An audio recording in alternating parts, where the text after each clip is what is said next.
Hola, Regula. Oye, ¿sabes qué? Es mucho más fácil. ¿Tú usas WhatsApp? Yo uso WhatsApp. Porque es mucho más fácil si nos ¿te parece bien? Sí, A ver, te lo apunto. si me lo apuntas, te busco, porque si no, el email es como medio engorroso, si no. Y así encontramos para vernos, aunque sea algún momento. Ya. Yo estoy bien, gracias.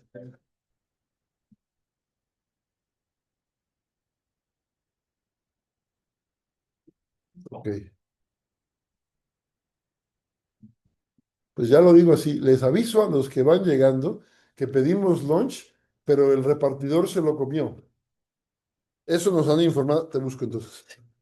Les aviso, muy lamentablemente, estimado público, que pedimos lunch y nos acaban de informar que el repartidor se lo comió, o algo por el estilo, se los juro, pero que no lo traen.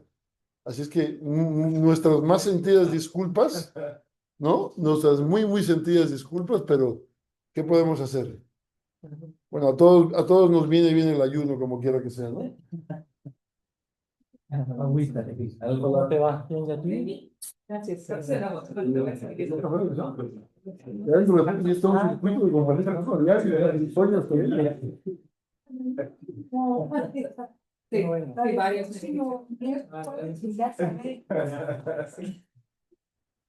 Hola, Tania. Muy bien, ¿y tú? Llegué y... Sí, ya cierra, sí.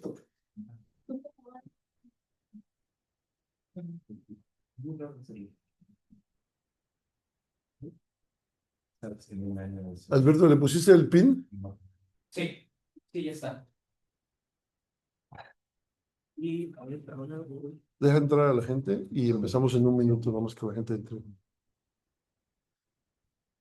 llegó uno apenas, pero bueno, ya los iré dejando pasar cuando vayan a llegar 15. Ok, y ya estamos grabando. Ya estamos. No, pero ponle el pin aquí a este, para que nada más veamos eso. Yo se lo pongo. Lo tiene, pero creo que es la vista nada más de la pantalla. No, mira aquí. ¿Pin? Ah, listo. Y este volumen está apagado aquí, ¿verdad? Sí. Pero se oye la Y el grabación. micrófono está prendido nada más El para que no volumen. interrumpa haciendo eco. Listo, empezamos a la 1 y 2. Sí.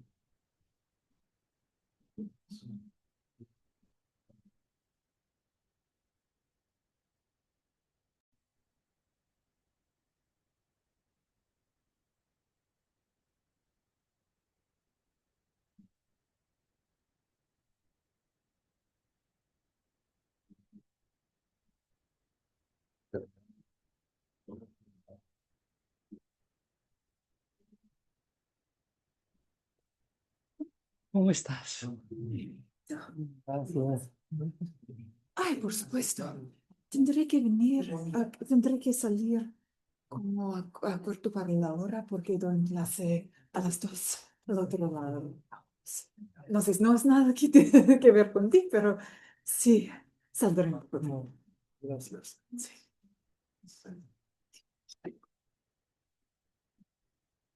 Bien, comenzamos.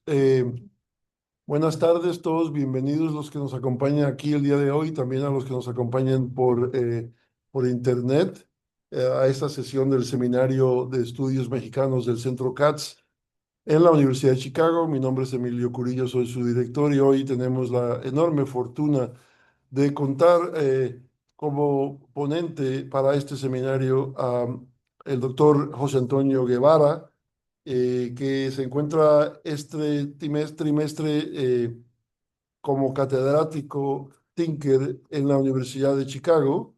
Eh, José Antonio Guevara pues, tiene un currículo demasiado largo, incluso para intentar resumirlo. Es doctor en Derecho, importante estudioso de los derechos humanos y sus prácticas jurídicas. Ha sido una figura notable en diversas áreas de desempeño, tanto en organizaciones de la sociedad civil como en diferentes puestos de importancia en el gobierno de México y también en varias instituciones afiliadas a las Naciones Unidas. es sin duda, por tanto, un punto de referencia significativa para entender y discutir los temas a los que nos dedicamos el día de hoy.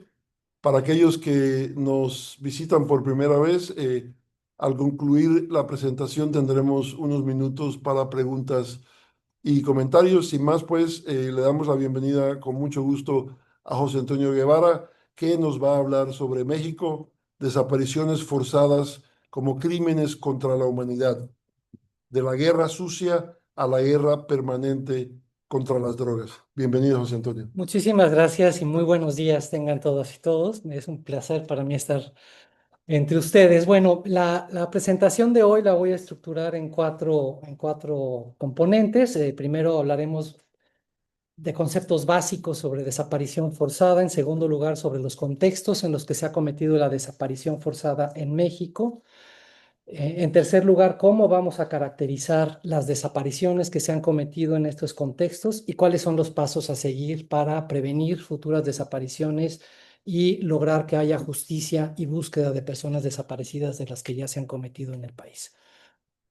Bueno, primero que nada, resulta necesario hablar de lo que se entiende por desaparición forzada desde una perspectiva netamente jurídica, tomando como base el derecho internacional de los derechos humanos, en particular la Convención de Naciones Unidas en contra de las desapariciones forzadas, que consiste en términos generales como la privación de la libertad por cualquiera de sus modalidades, sea secuestro, arresto, detención o cualquier otra modalidad, llevada a cabo por funcionarios públicos y seguida de la negativa de reconocer esa detención y o de brindar información u ocultamiento sobre la suerte o paradero de la persona desaparecida. El objetivo o el resultado de la desaparición forzada lo que busca es sustraer a la persona de la protección de la ley.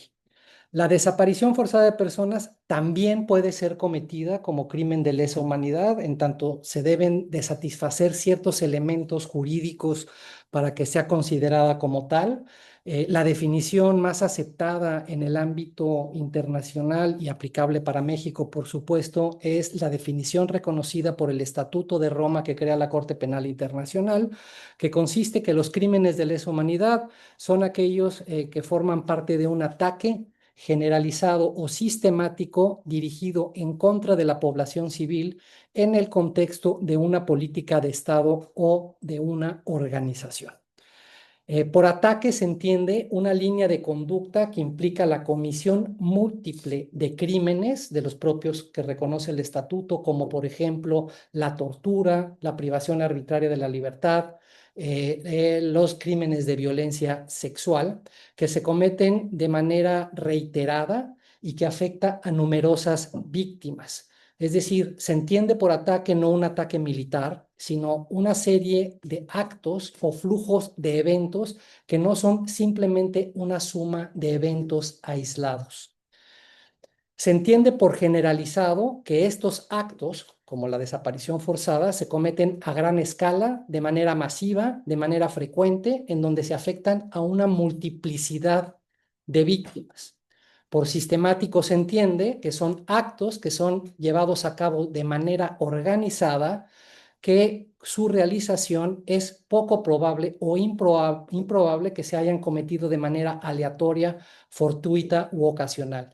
De hecho, para entender que se trata de un ataque sistemático, la única explicación plausible debe de ser que no son actos aislados de desaparición, por ejemplo.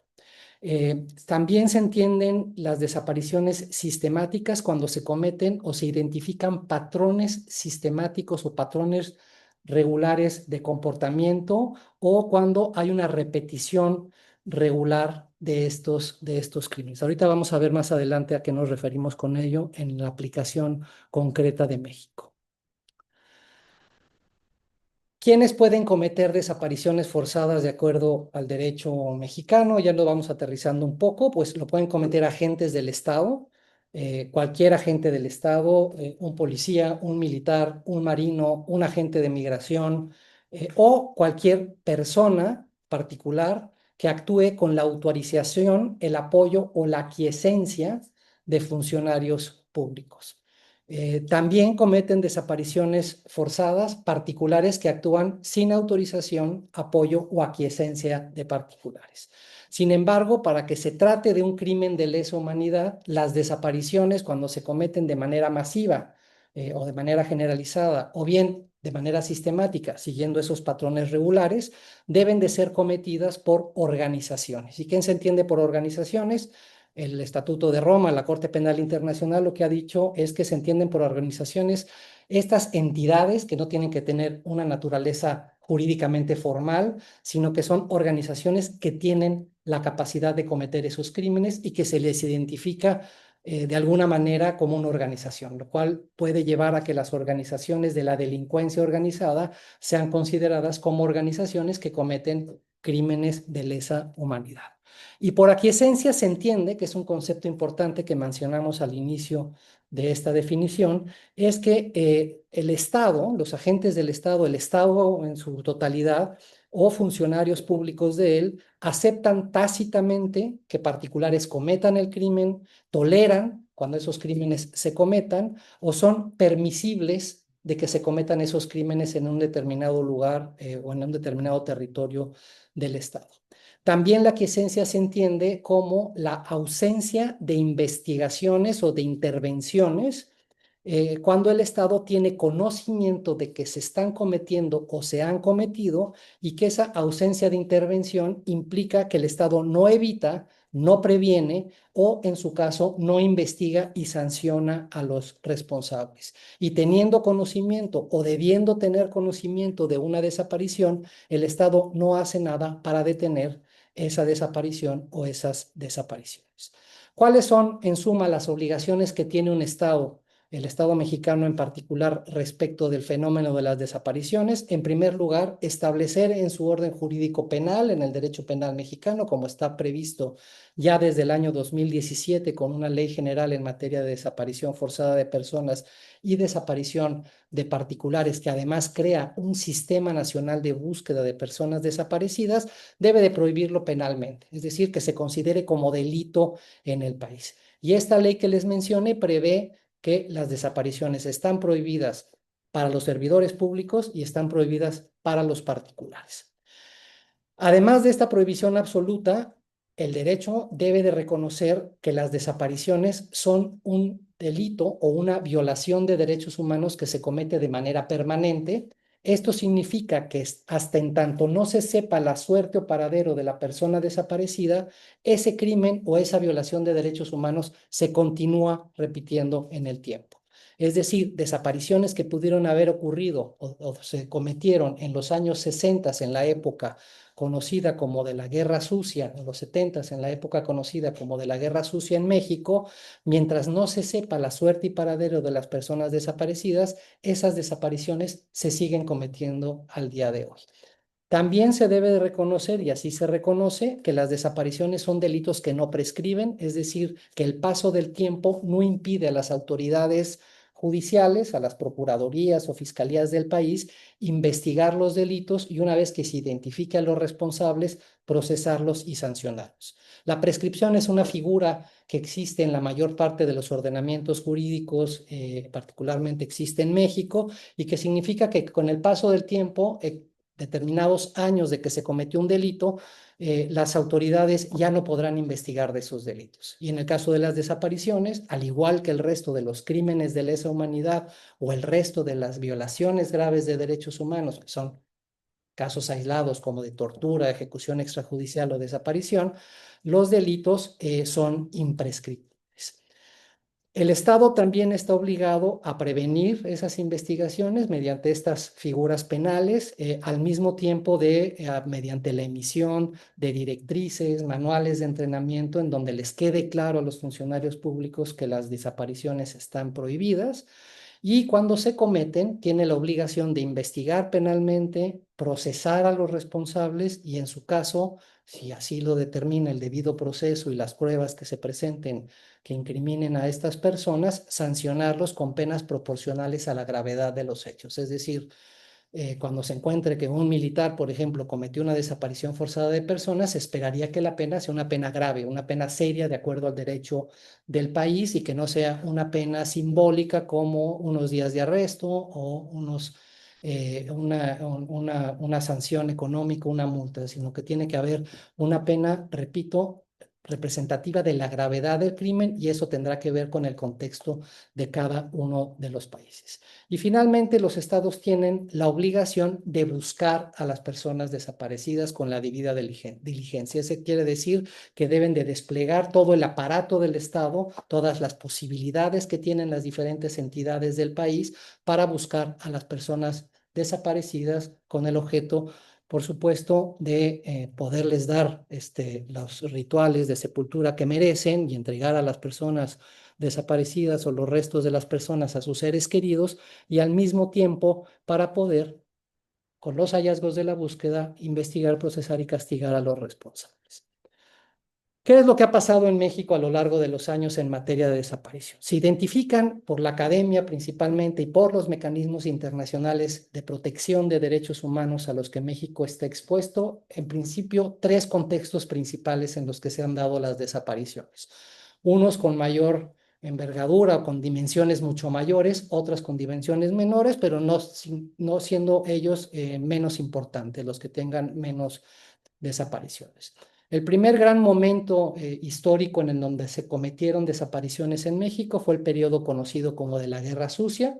La fecha de inicio de cuando inicia este periodo de Guerra Sucia es algo debatible.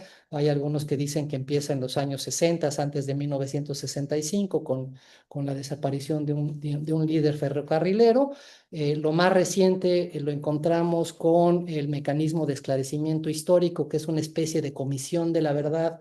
Y digo especie porque no reunía los estándares para crear una comisión de la verdad como ha sucedido en otros países como Argentina, Chile, El Salvador, Guatemala, etcétera, etcétera, sino que fue una comisión gubernamental, pero a pesar de eso sacaron un informe que es bastante decente, en el que se reconoce que la desaparición o la política de la guerra sucia, la política contrainsurgente del Estado mexicano contra los movimientos guerrilleros de los años de la época, inicia en 1965 con la toma de un cuartel, el cuartel Madera, en el estado de Nuevo León.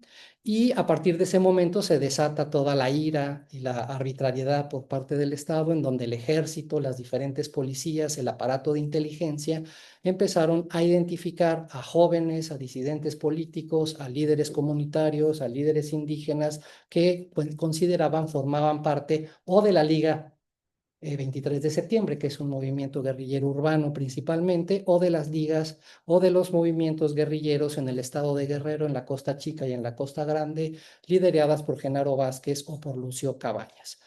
Se habla, por este mecanismo de esclarecimiento histórico, de un total aproximado de víctimas. Aproximado de víctimas me refiero a víctimas de desapariciones, torturas, ejecuciones extrajudiciales de aproximadamente 8.500 personas. Es un universo relativamente moderado a comparación con otros países.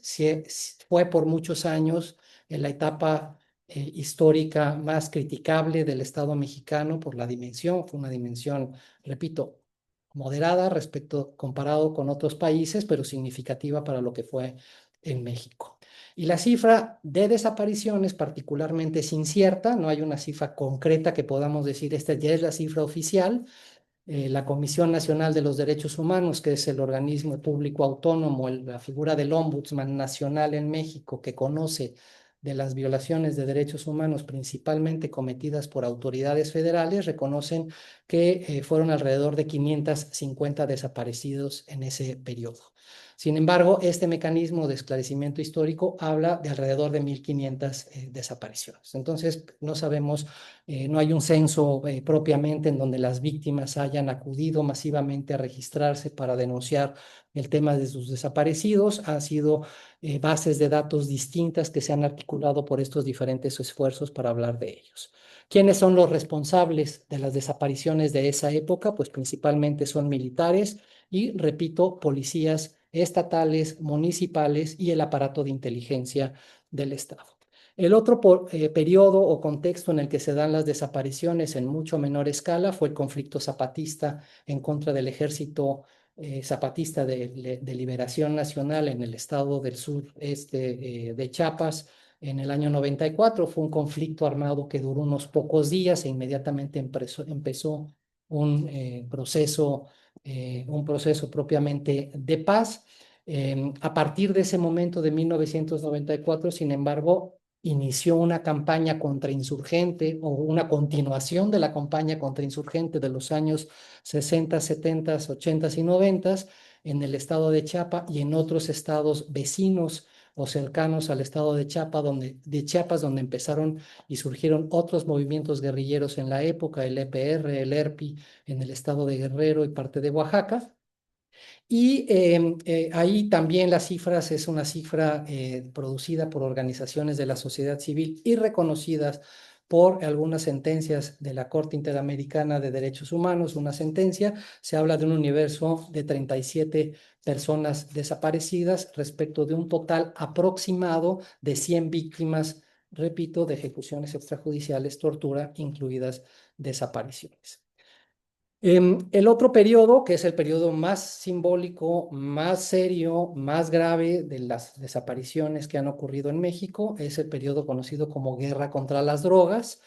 No es una guerra denominada en sentido figurativo como en su momento fue la declaración de guerra contra las drogas por el presidente Nixon en este país, que lo que formó fue una articulación de diferentes entidades e instituciones para hacer frente al problema de las drogas, sino que en México sí fue propiamente una guerra, un conflicto armado. En una presentación previa que hice aquí en la universidad, me referí a los motivos por los cuales yo creía que se reúnen los requisitos jurídicos del derecho internacional para poder hablar de un conflicto armado de carácter no internacional en México a partir de esa declaración de guerra del presidente Felipe Calderón en diciembre del 2006 y el despliegue de miles de soldados para hacer frente militarmente a un número importante de organizaciones criminales, lo cual ha dado como resultados numerosos crímenes que se han cometido, tanto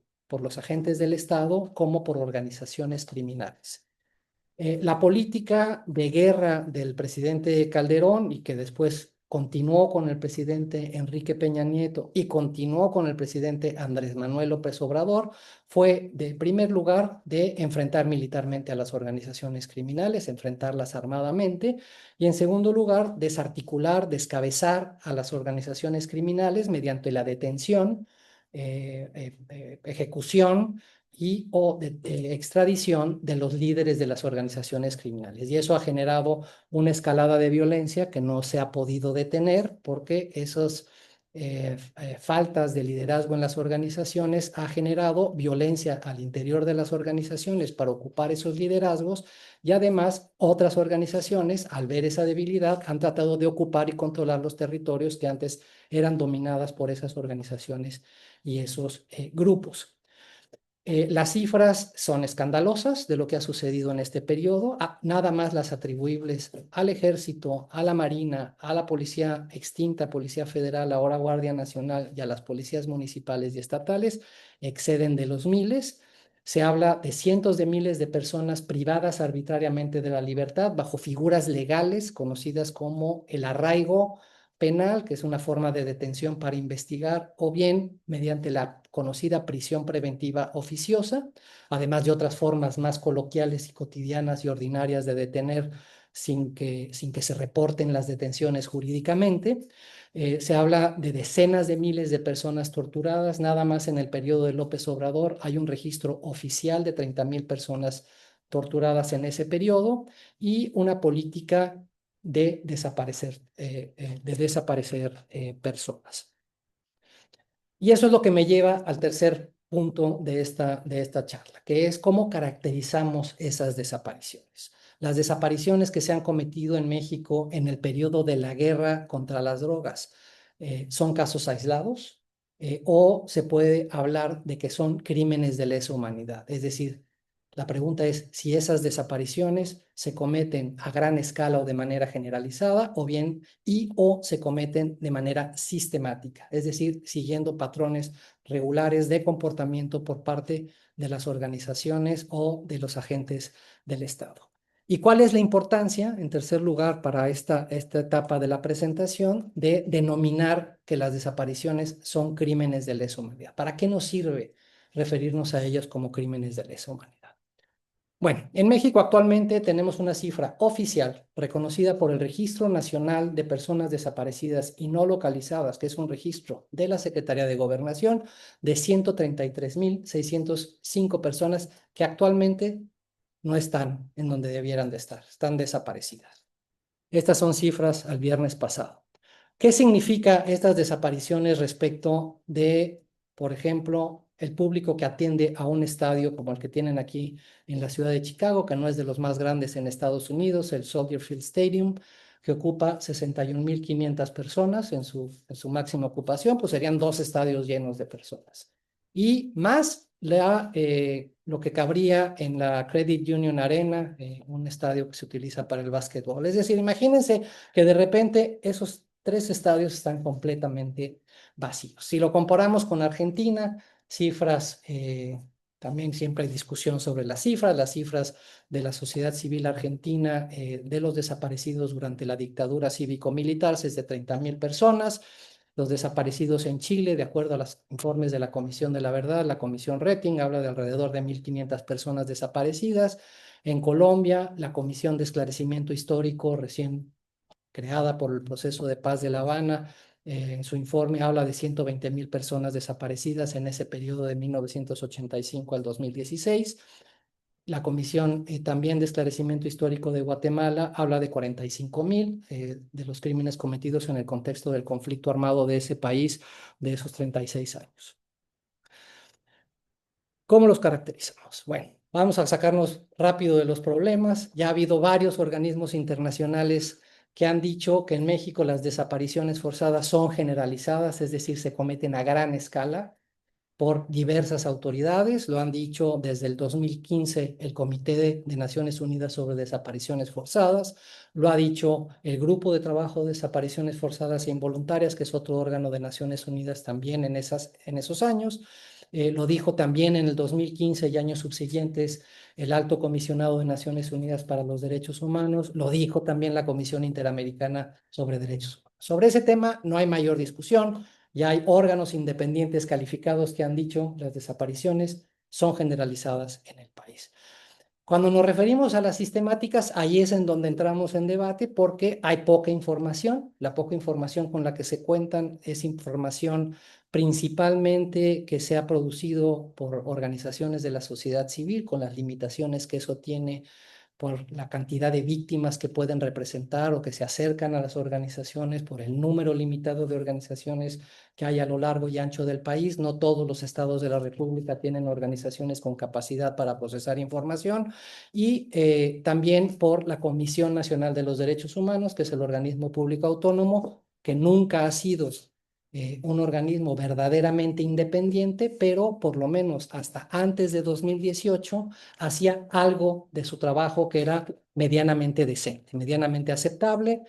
Digo hasta 2018 porque en 2018 el presidente López Obrador nombró a una persona adepta al partido político de Morena, y que esa persona se ha dedicado desde entonces exclusivamente a avalar, endosar y desacreditar a quienes señalan que las autoridades del país cometen violaciones de derechos humanos. Entonces ya no se está produciendo información que pueda servir para poder hablar de la dimensión ni de los patrones recurrentes de comportamiento de las autoridades respecto de la Comisión Nacional de los Derechos Humanos. Habría que buscar otras metodologías para poder identificar esos patrones y seguir, por supuesto, con lo que hacen las organizaciones de la sociedad civil.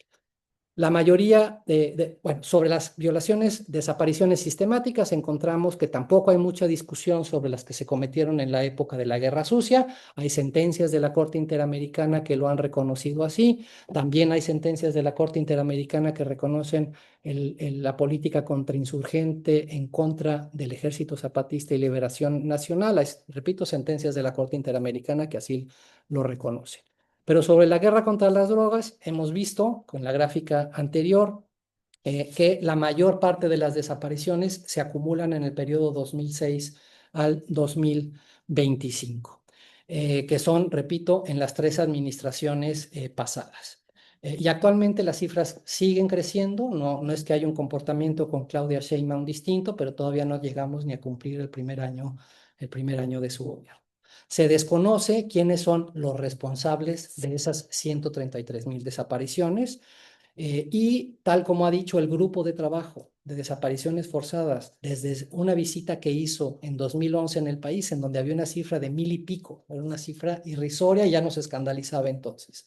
Decía que mientras no haya investigaciones imparciales e independientes en el país, no se puede descartar la participación de funcionarios públicos en cualquier desaparición. ¿Por qué lo dijo el grupo de trabajo? Porque la narrativa que más le gusta a los presidentes y a las presidentas ahora de México es decir, esas desapariciones no las comete el Estado, las cometen las organizaciones criminales. Y repito, es importante no caer en esa salida fácil porque no hay investigaciones imparciales e independientes que nos permitan llegar a esa conclusión. Sin embargo, sí ha habido casos simbólicos, representativos, como el caso que seguramente conocen de los 43 estudiantes de Ayotzinapa, que el Estado dice fueron las organizaciones criminales, pero sabemos que fue el Estado, porque el Estado los detuvo inicialmente a los estudiantes y después se los entregó a las organizaciones criminales que desaparecieron a estos jóvenes estudiantes de la Escuela Normal de Ayotzinapa. Entonces, no podemos saber qué es lo que está pasando, además de que hay una impunidad estructural en el país en donde menos del 0,5% de los casos de desaparición han llegado a sentencias. Además, tenemos fiscalías que no son independientes, son dependientes del Ejecutivo. El Ejecutivo no va a permitir que sus fiscalías investiguen en el federal a sus soldados y las locales a sus policías.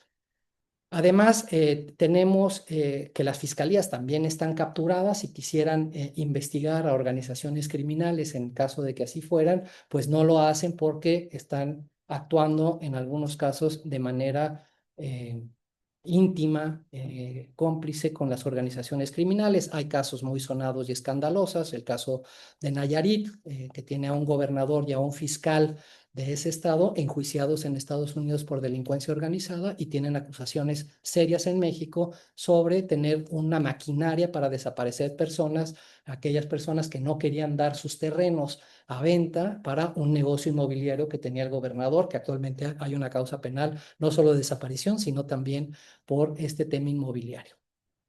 Entonces, tenemos una crisis forense, hay más de 50,000 cuerpos, cadáveres sin identificar en los sistemas forenses mexicanos, un problema de fosas clandestinas, abren ustedes un periódico en el país y van a encontrar que se encontró una fosa clandestina en tal lugar con tantos cadáveres. Ahora, con la organización del Mundial, en el estado de Jalisco, se encontraron fosas con más de 300 cadáveres de personas no identificadas en bolsas de plástico.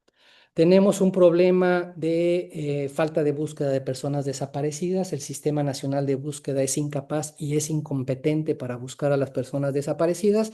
Las búsquedas las están haciendo los familiares. Hay decenas, centenas de organizaciones creadas de familiares de desaparecidos haciendo búsquedas. Son los que están encontrando estos hallazgos como los que les mencioné en Jalisco. Y estas líderes y familias son perseguidas, son criminalizadas, son amenazadas y además no les permiten acceso a los documentos oficiales, ni de las procuradurías, ni de las fiscalías, ni del Sistema Nacional de Búsquedas. Encontramos algunos patrones en el análisis de las recomendaciones de la Comisión Nacional de los Derechos Humanos. En el periodo 2006 al 2018 se emitieron alrededor de 350 recomendaciones a autoridades federales. Recomendaciones son informes en donde se califica si hubo una violación o no de derechos humanos. Y en estas 350 eran algunas de tortura, algunas de desaparición, algunas de ejecuciones extrajudiciales. De desaparición particularmente son 74 recomendaciones. Es muy poco probable que alguien con una cara seria pueda decir que 74 recomendaciones que representan a 198 víctimas son casos aislados. Porque además, si uno ve y analiza la información, se puede dar cuenta del patrón o de los procedimientos estandarizados de operación, como se habla en el argot militar, de cómo funcionan las desapariciones. Normalmente las desapariciones son antecedidas por una detención arbitraria. Después, en 104 casos, llevaron a las personas a un cuartel militar o a una instalación militar en donde fueron brutalmente torturadas. En 174 casos fueron torturadas. De ellas, muchas murieron, ocultaron algunos cadáveres en fosas comunes, algunas en fosas clandestinas. Se habla de 30,000. La información de estas recomendaciones son 30 asesinatos.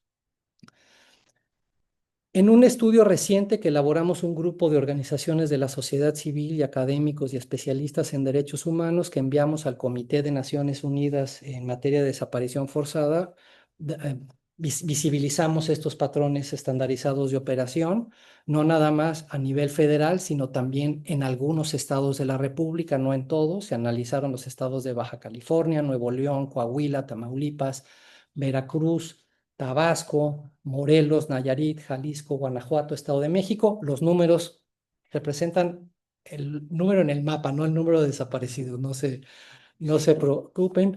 Y también en el informe, que se los puedo compartir, por supuesto, hablamos y tratamos de identificar algunos elementos para hablar de enfoques diferenciados de la desaparición, cómo funciona la desaparición de infancias o de niños o niñas menores de 18 años, normalmente el fenómeno de reclutamiento por parte de organizaciones criminales para que formen parte de las filas de la delincuencia organizada, un fenómeno de secuestro y trata de personas migrantes, la trata de mujeres, desapariciones relacionadas con líderes de comunidades indígenas y de comunidades afroamericanas que están defendiendo sus tierras y territorios, y también desaparición de defensores de derechos humanos también ligados con la defensa de tierras y territorios. Un ejemplo concreto de un análisis que hizo una organización de la sociedad civil, CADAC, que es la organización más reconocida en el estado de Nuevo León, y que además tuvo o tiene la capacidad de procesar un número importante de casos. En ese estado nada más, en el periodo 2009 a 2025, registraron 880 víctimas que se acercan a ellos, de las cuales se refieren a 568 eventos, es decir, eventos son momentos en donde se detienen y de ahí desaparecen a las personas, que pueden ser una o más. La mayor parte son hombres, el 82%. La mayor parte son hombres sin estudios universitarios, es decir, normalmente personas que son la mayoría que tienen una ocupación relacionada con el transporte, con conducir vehículos y con maquinaria móvil.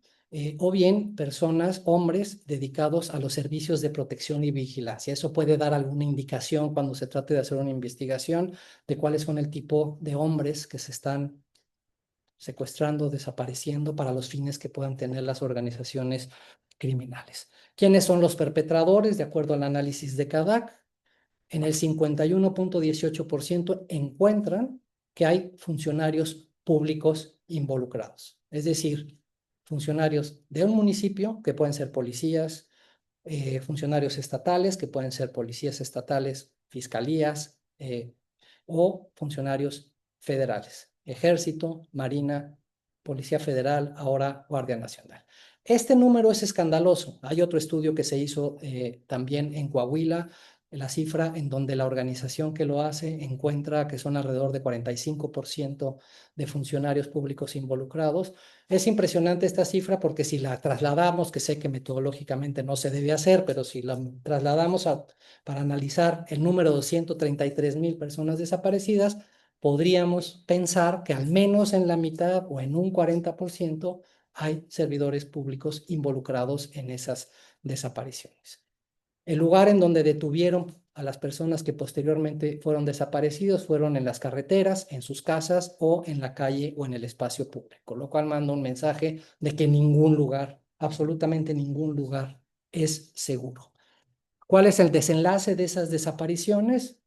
Encontraron al 10%, casi el 10% con vida, se encontró al 9% sin vida y se encontró que el 80% siguen desaparecidos. Es decir, de esas 880 víctimas, el 80% siguen actualmente desaparecidas. Entonces, ¿qué podemos decir con todo esto?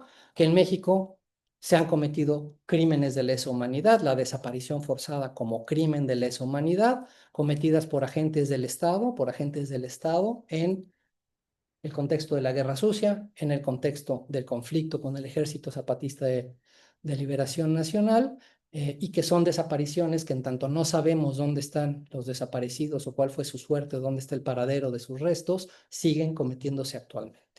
En la guerra contra las drogas también podemos hablar con una cara seria de que el Estado es responsable de un porcentaje importante, aún indefinido, de desapariciones, también que las organizaciones lo han cometido y no sabemos en cuántos de estas desapariciones el Estado fue aquiescente, es decir, sabiendo que estaban cometidas, que se iban a cometer, no hicieron nada para prevenirlo. Tenemos un informe que presentamos hace unos años a la Corte Penal Internacional sobre desapariciones en el estado de Coahuila y pudimos evidenciar que autoridades estatales tenían conocimiento de la práctica de desaparición de personas en unos penales, en unas instalaciones oficiales de privación de libertad de personas que el grupo criminal, los Zetas, utilizaban como guarida y ahí descuartizaban cuerpos, los disolvían en ácido y en las mismas instalaciones oficiales. Entonces no sabemos en cuántos de estos, en el de Piedras Negras, en el estado de Coahuila, no sabemos en cuántos de estos casos hay funcionarios involucrados. Y lo que también podemos afirmar con una cara seria, y ahí sí, sin duda equivocarnos, es que en México las autoridades no pueden, no quieren investigar a los delitos y no pueden y no quieren buscar a las personas desaparecidas. ¿Y eso a qué nos lleva? Nos lleva a responder a la pregunta, ¿qué implica? ¿De qué nos sirve hablar de crímenes de lesa humanidad? Bueno, en primer lugar, nos ayuda a que la percepción de México, su política de seguridad, se vea de una manera distinta. En la política de seguridad del Estado mexicano se contempla, en su guerra contra las drogas, se contempla la posibilidad de que los funcionarios cometan desapariciones sin consecuencias. Sin consecuencias de ningún tipo. Y eso nos lleva a evaluar esa política de seguridad, además de que por sus propios méritos, de acuerdo a las propias métricas de la política de seguridad, no hay manera de poder decir que es una política que está dando resultados, porque del 2006 a la fecha no hay menos organizaciones criminales, no hay menos violencia, no hay menos drogas en las calles, no hay menos drogas que llegan a Estados Unidos, no hay menos armas que llegan a México, no hay menos enfrentamientos entre las Fuerzas Armadas con los grupos criminales, no hay menos enfrentamientos entre los grupos criminales, es decir, esa política en sí misma, si se analiza, no ha dado resultado alguno. Y además de las desapariciones, ha tenido otras consecuencias no deseadas para la sociedad, los desplazados internos, los torturados, los ejecutados, etcétera, etcétera.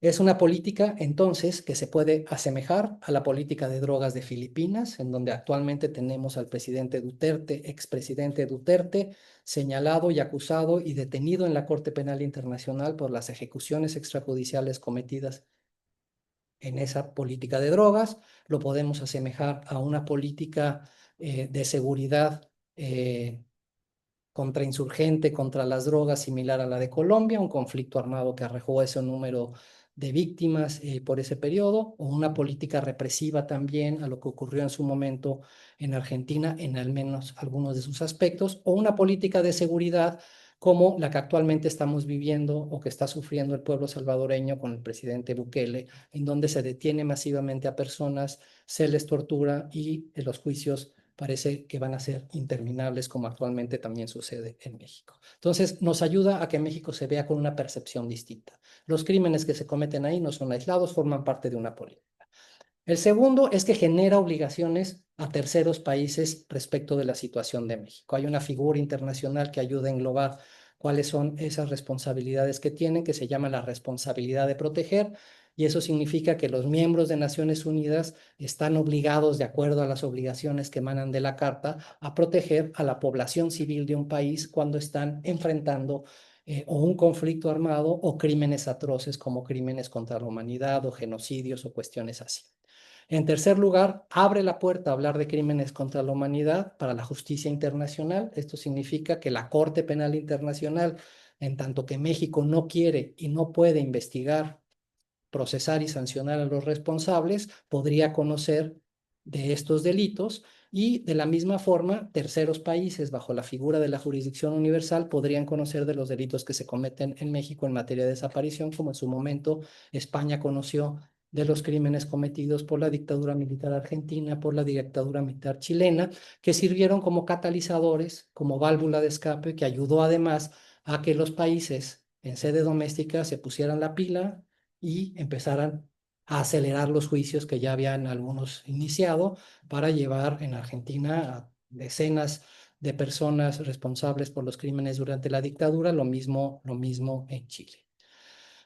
Finalmente, hablar de crímenes de lesa humanidad genera obligaciones puntuales a México, no solamente para buscar a las personas desaparecidas de una manera distinta, no buscar a un individuo, sino buscar patrones, fenómenos a lo largo y ancho del país, no atados a las realidades geográficas de los estados de la República. Ya saben, México son 32 estados, y para buscar personas el sistema depende de 32 sistemas locales de búsqueda, más el federal, el nacional. Entonces es un verdadero caos. Hablar de crímenes de lesa humanidad obligaría a hacer una investigación de otra naturaleza, viendo la escala del fenómeno, sin estar atados a esos límites geográficos, políticos del país. También obligaría a prevenir las desapariciones de otra forma, porque el no hacerlo lo responsabiliza penalmente frente a la comunidad internacional, tanto jurídica como políticamente, y además ayudaría a las víctimas a lograr algún tipo de esclarecimiento de lo que está ocurriendo. Entonces, ¿qué sigue? Ya con esto entiendo que se me está acabando el tiempo. ¿Qué sigue? Pues lo que le estamos pidiendo a Naciones Unidas a través, no los aburro con el procedimiento, pero es que ayude a México a establecer un mecanismo internacional para combatir la impunidad, similar al que se creó en Guatemala con la Comisión Internacional para combatir la impunidad, la CICIG, domesticándola a la realidad mexicana con un mandato temático distinto. Le estamos pidiendo también que se cree un mecanismo de determinación de hechos del Consejo de Derechos Humanos o de la Asamblea General, similar al que se crea o que se han creado para Nicaragua y para Venezuela, que ayuda a esclarecer quiénes son los responsables jurídicos al más alto nivel del gobierno de fenómenos criminales como la desaparición, y que se constituya un mecanismo internacional de búsqueda de personas desaparecidas similar al que se creó recientemente o hace un par de años para Siria, que lo encabeza, por cierto, una mexicana. En segundo lugar, esperaríamos que la Corte Penal Internacional de una vez por todas inicie una investigación sobre México. En tercer lugar, que México haga algo en materia de justicia de transición, que se cree propiamente una comisión de la verdad para que ayude a poder esclarecer la verdad de lo ocurrido en todos estos años, que se establezca un programa nacional de reparaciones ágil, sencillo y accesible para las víctimas, no lo que tenemos actualmente con el Sistema Nacional de Víctimas, que es otro sistema fallido, que se reforme la justicia, que ya sé que suena muy impopular porque acabamos de pasar por una reforma a la justicia en donde ahora los jueces se eligen por voto popular, regresar a un sistema en donde se garantice la imparcialidad y la independencia de los jueces, y que de paso se asegure la imparcialidad y la independencia de las fiscalías del país, que se ilustren las instituciones de seguridad del Estado, de todos aquellos que han participado o han sido señalados de haber cometido estas atrocidades, y que se investiguen las desapariciones como crímenes de lesa humanidad, lo cual implica también metodologías distintas para investigar los delitos. Entonces yo lo dejaría aquí para poder tener un intercambio de preguntas y respuestas.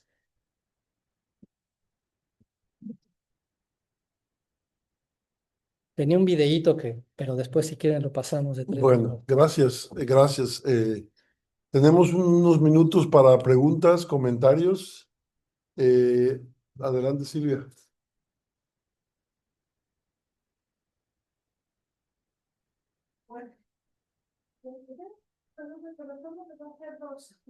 Uno es, quería preguntarte sobre la Comisión Nacional de Búsqueda en su estado actual. O sea, no hubo un cambio después de que se fue Carlos Quintana, hay una nueva administración. Entonces, ¿qué hay por esta parte de la Comisión Nacional de Búsqueda? Y lo otro es que, bueno, 2 veces mencionaste que el tipo de investigación que se haría de si se denomina como crímenes de lesa humanidad es distinta a la investigación que se hace ahora en el caso de desapariciones, pero no sé si pudieras explicar en qué son distintas. Claro que sí. Bueno, sobre la Comisión Nacional de Búsqueda, yo creo que el problema que tenemos es que el diseño institucional es un diseño que está pensado principalmente para hacer búsquedas individuales y búsquedas inmediatas. Es decir, una persona reporta a su persona desaparecida y se aplica un protocolo de búsqueda inmediata. Y eso es para un caso. El sistema no está pensado para casos, para 130,000 casos, o para 120,000, o para el número de casos. Es decir, no tienen el número de personas suficiente para atender esas búsquedas inmediatas que el sistema debiera hacer. La búsqueda inmediata, pienso, debiera hacerse a través de una descentralización de funciones en donde todas las policías, todas las procuradurías, en el momento en que tengan una noticia criminal, sepan qué hacer para buscar, cosa que no está sucediendo. Entonces, la Comisión Nacional de Búsqueda, en primer lugar, tiene esa limitante. En segundo lugar, tiene la limitante, como lo mencionaba, de que actúa bajo el esquema de colaboración entre las 32 comisiones de búsqueda. Entonces, puedes tener una gran comisionada de búsqueda con las mejores intenciones, pero va a depender de otras 32 que normalmente son personas que ponen al frente, que son cercanas al poder político local, que tampoco quieren hacer su trabajo, no les dan presupuesto. Entonces, bueno, eso es otro tema, el presupuesto. Entonces, la titularidad no es significativo para la dimensión del problema. Entonces, que dependa de las 32 legislaturas y de los 32 gobiernos, eso es problemático en sí. Y la otra es que la Comisión Nacional de Búsqueda, para hacer búsquedas, en principio, pues hace búsquedas en el ámbito de su competencia federal. Entonces, ¿cómo van a hacer búsquedas? Es decir, para que hagan una búsqueda en Veracruz, pues la búsqueda la tendría que ser el estado de Veracruz.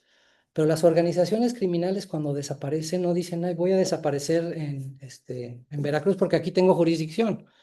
Las pueden detener en Tamaulipas y esconden el cadáver en Veracruz, o las detienen en Guerrero y las llevan a Oaxaca, o las detienen en el Estado de México y las llevan a cualquier otro lugar. Entonces no puedes buscar a las personas, o no se puede buscar a las personas bajo un esquema de la división territorial, político-territorial del país. Entonces, en mi opinión, tendría que ser un mecanismo de acceso nacional, dejarnos de rollos de 32 presupuestos, 32 titulares, 32 sistemas con metodologías distintas, que sea una sola y que analice fenómenos regionales. El fenómeno, yo qué sé, el fenómeno Z, pues que todos los estados donde había los Zetas actuando, que se analice el fenómeno de las desapariciones en esos estados, no por estado. Entonces, ese es el principal problema.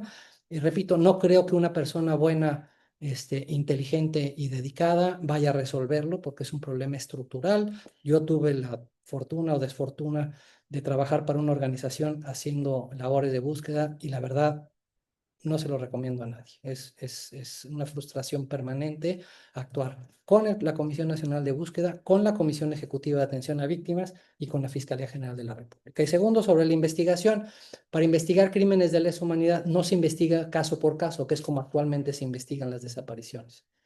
Me tocó representar el caso Radilla frente a la Fiscalía General de la República. Investigaban la desaparición de Rosendo Radilla. Les decíamos, déjense de rollos, investiguen las desapariciones de la época, investiguen cómo funcionaba toda la maquinaria estatal para desaparecer personas y a partir de ahí ya se generan hipótesis para hacer búsquedas puntuales en los diferentes lugares. Entonces les dimos una lista numerosísima de lugares en donde se tenían que hacer la búsqueda porque solamente como había un testimonio en el expediente que decía que en la Ciudad de los Servicios, un lugarcito en Atoyac, habían visto que allí estuvo detenido y era un un centro de detención militar en su momento, pues entonces ahí se hacen las excavaciones anualmente. Les decíamos, salgan de esa, vayan al panteón, vayan al lugar en donde se decía que los llevaban y los concentraban para después aventarlos al mar, vayan al campo militar número 1, vayan a Santa Lucía, que también se utilizaba como lugar de traslados.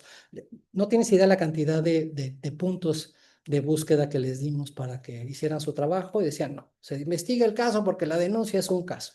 Entonces, eso es un poco a lo que me refiero con...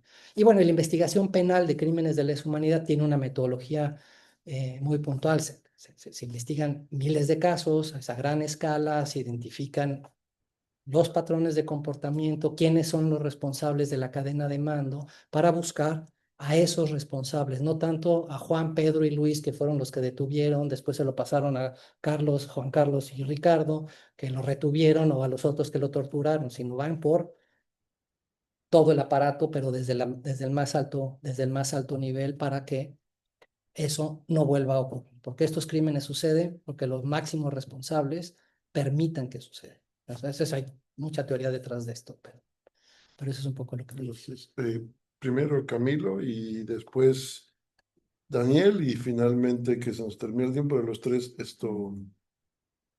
nuestro amigo. Adelante. Muchas gracias. Tengo una pregunta acerca de las lógicas políticas detrás de la desaparición. Me queda perfectamente claro que el Estado mexicano no tiene ni la capacidad ni el interés de llevar a cabo las investigaciones para resolverlo. Y me queda también claro que hay una serie de casos muy prominentes en donde las fuerzas del Estado estuvieron involucradas, como Ayotzinapa, como Tlatlaya. Pero pensando en este dato que usted nos da de Monterrey, de Nuevo León y Tamaulipas, en donde el 55% de las desapariciones las llevó a cabo las fuerzas del Estado, ¿bajo qué lógica política es esto? ¿Es porque están actuando como el brazo armado de los cárteles? ¿Es porque están... eh, ¿qué, qué, ¿Cómo fueron desaparecidas estas 500 personas en estos dos estados que presumiblemente se extrapolaría el resto del país? Porque entiendo que no es la misma lógica que la de la guerra sucia, en donde realmente el ejército entraba a comunidades y mataba y desaparecía, ¿no? Es una cosa diferente. Me parece pertinentísima la pregunta y yo creo que ese es el gran desafío que se tiene. No hay información para poder arribar a conclusiones o a hipótesis únicas. Yo creo que lo que está sucediendo en México, hay una mezcla de realidades políticas en las que sucede la desaparición. Por un lado, están seguramente las que se cometen bajo la lógica de desaparecer al enemigo desde el Estado. De otro punto está la lógica de dejar que las organizaciones se desaparezcan entre sí. No investigo porque me favorezca que se debiliten entre ellas. Están otras en donde el Estado está coludido con las organizaciones criminales para debilitar a la otra organización criminal. Y habrá otras en donde el propio Estado está actuando como un cartel mismo, está actuando criminalmente, desapareciendo personas para ocupar esos controles del territorio y de los negocios ilegales. Entonces, el desafío es mayúsculo porque por eso es importante una comisión de la verdad, porque tal vez con el testimonio de la gente, tal vez con el testimonio de los perpetradores, tal vez con el análisis de todos los casos que han sido resueltos en diferentes lugares, por ejemplo en Texas, en un informe que hicimos de Coahuila, mucha de la información sobre cómo funcionaban los Zetas y qué nivel de información tenían las autoridades municipales y estatales cuando estaban sucediendo cosas como la masacre de Allende, que se habla alrededor de 300 personas que fueron asesinadas y desaparecidas, que militares, policías municipales y policía estatal sabían en tiempo real qué estaba sucediendo y en tiempo real detuvieron el actuar del Estado para evitar que eso sucediera. ¿Cuál es la lógica política de todo eso? No sabemos si porque querían dejar al cartel que hiciera su trabajo y no querían problemas con ellos, o son parte del cartel. Eso es muy difícil poderlo establecer. Pero si uno analiza todo lo que se ha producido en los casos individuales que se han podido documentar y acreditar, y la información de los testimonios de las víctimas, como en este caso, el caso de Nuevo León y Tamaulipas, que principalmente se integran por testimonios de víctimas y expedientes de víctimas, es que ellos vieron que fueron autoridades quienes a lo último que vieron fue que autoridades le privaron de la libertad a esa persona. Entonces, creo que el gran desafío, perdón que no te responda, es encontrar cuáles son las lógicas políticas detrás. Y yo creo que todas pueden aplicar. Adelante, lo hacemos breve para que podamos tener una última pregunta. Sí, yo tengo dos preguntas más o menos concretas. La primera es respecto a la crisis forense. Me parece que es de una dimensión distinta a cómo se aborda penalmente la investigación de la desaparición forzada, en el sentido que se busca una autoridad o un particular o una colusión con el Estado, pero aquí parece que es como una especie de tapón sistémico que tiene que ver tal vez con capacidades institucionales internas. Quería saber cómo han abordado como el estudio de la crisis forense en relación con la desaparición forzada. Y la segunda, que tal vez me imagino que las respuestas no, pero me da curiosidad igual si esta presión que estamos viendo por parte del gobierno de Estados Unidos, así como obligó al Estado mexicano a básicamente darle la vuelta y hacer estas extradiciones ilegales y buscar como mecanismos extrajurídicos, podría provocar lo mismo respecto a la investigación de desapariciones, mover algo en ese sentido. Sobre esto último, ojalá que la presión de alguien ayude a que las cosas se hagan distintas. Y si es de Estados Unidos, pues bienvenida. La verdad es que yo creo que ahí no habría que escatimar en pedir ayuda para que se hagan presiones. Eso es lo que pedimos las organizaciones y quienes nos dedicamos a esto, es que la presión venga de los socios, amigos de México, afines ideológicamente o socios. Le hemos pedido, bueno, lo digamos porque somos varias personas, pero se le hemos pedido a los europeos, a los norteamericanos, a los chilenos, a los argentinos cuando no gobernaba lo que gobierna ahorita, porque había algún tipo de afinidad política de estos países democráticos, pero sí, ojalá que Estados Unidos pueda meterle la presión para que esto funcione. Y no nada más es, o sea, y pasaría por varios lados, por el tema de la reforma judicial, las fiscalías y tal. Sobre la crisis forense, en efecto, es una cuestión muy técnica de cómo tratar los restos que se han encontrado, los cadáveres. Pasa, por supuesto, por la cuestión presupuestal. El gobierno anterior de López Obrador fue una de sus grandes promesas de campaña, resolver el tema de la crisis forense. Puso a una persona que se vendió como el paladín de las causas de derechos humanos, que en realidad pues no hizo mucho. Con todo respeto para Alejandro Encinas, fue, la verdad, estuvo de paso por ahí, crearon un Centro Nacional Forense, que le dieron algo de recursos, pero después lo desfondó Andrés Manuel López Obrador. Entonces tienes ahí una construcción muy buena, sin que tenga realmente capacidad para hacer frente a la dimensión de la crisis. Hay algunos esfuerzos locales como en Coahuila, que también tienen un centro de identificación forense que no está mal, pero no para el número de personas. Jalisco, por ejemplo, tiene un serio problema que lo han visto no solo por esto que les comentaba del Mundial, pero también hace unos años, y se hizo muy notorio el año pasado, se encontró un rancho donde se entrenaban, reclutaban forzosamente a jóvenes para formar parte de las filas de la delincuencia. Ahí los entrenaban, quienes no pasaban el entrenamiento, se insubordinaban o querían escaparse, los mataban y desaparecían sus cadáveres, no necesariamente en ese lugar exclusivamente, pero en esa zona que algunos académicos le llaman una zona, un circuito desaparecedor. Entonces, pues sí, la crisis forense pasa por la cuestión presupuestaria.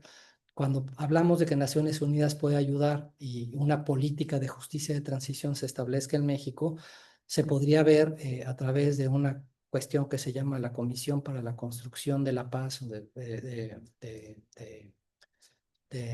Consejo de Naciones Unidas, que a través de fondos compartidos de cooperación internacional se pueda apoyar un proyecto así. En Chipre, por ejemplo, hay un centro de investigación forense creado por Naciones Unidas. Entonces, yo creo que no tenemos la capacidad, ni por voluntad, ni porque se le han asignado los recursos suficientes. Entonces, si esa barrera la pasáramos, pues entonces tendríamos también que pedir ayuda, porque creo que es demasiado grande el fenómeno. Andrés, la última pregunta. Es fantástica la presentación, súper clarísimo. Y una cosa que me llamó la atención es que me mostraron el gráfico de las víctimas, la mayoría eran mujeres. en circunstancias cuando tú ves las cifras de homicidios, normalmente puede lo correcto, ¿no? No, el azul es hombres, Sí. el otro son mujeres. Pero están traslapados. Están traslapadas. O sea, no son proporciones, son números absolutos. Pero espérate, pero bueno. Son de mujeres, por ejemplo, en 2023, 2024 son 12.405 mujeres y 22.000 hombres. O sea, los colores no son proporcionales, son... Entonces eso explica así, da la sensación de que tiene un patrón con respecto a la organización criminal.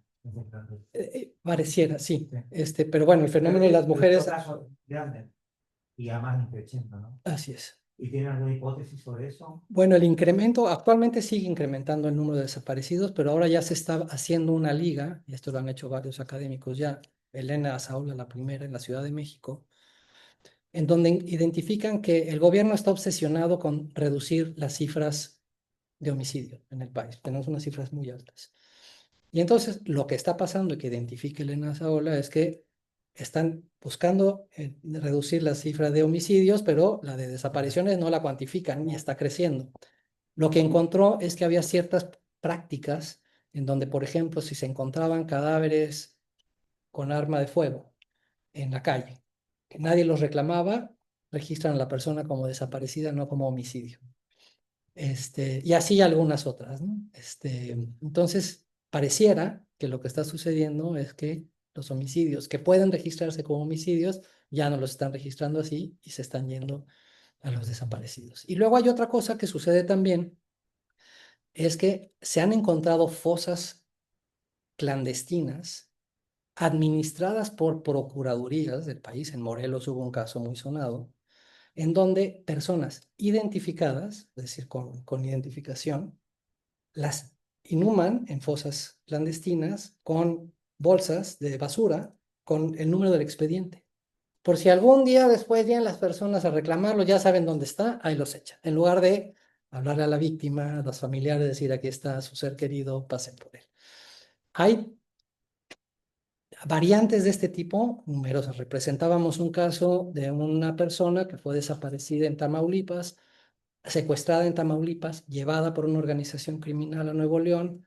El ejército entra al rancho donde lo tenían, lo ejecuta sumariamente. Estaba plenamente identificada la persona con su uniforme, porque trabajaba para el gobierno, con su credencial, con su licencia de conducir, y lo inhuman en una fosa común en un municipio. La familia milagrosamente encuentra que su hijo está ahí y lo exhuman. Pues, ¿qué pasó? Pues el ejército lo ejecutó sumariamente con numerosos tiros de gracia. La persona estaba maniatada, o sea, no fue. Y lo presentaron como un muerto en enfrentamiento.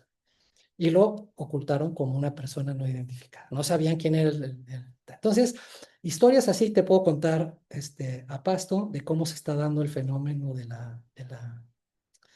la desaparición y cómo el propio gobierno trata de hacer parecer que se trata de ajustes de cuentas, muertes en enfrentamientos y cuestiones así cuando son ejecuciones. O les enseñamos, ya no sé.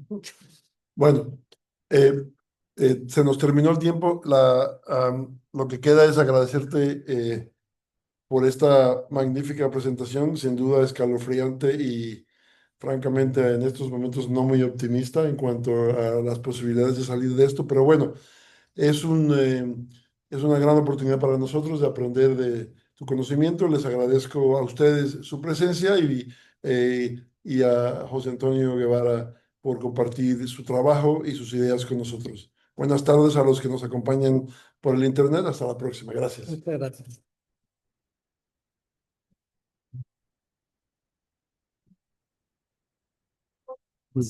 Tengo mil preguntas.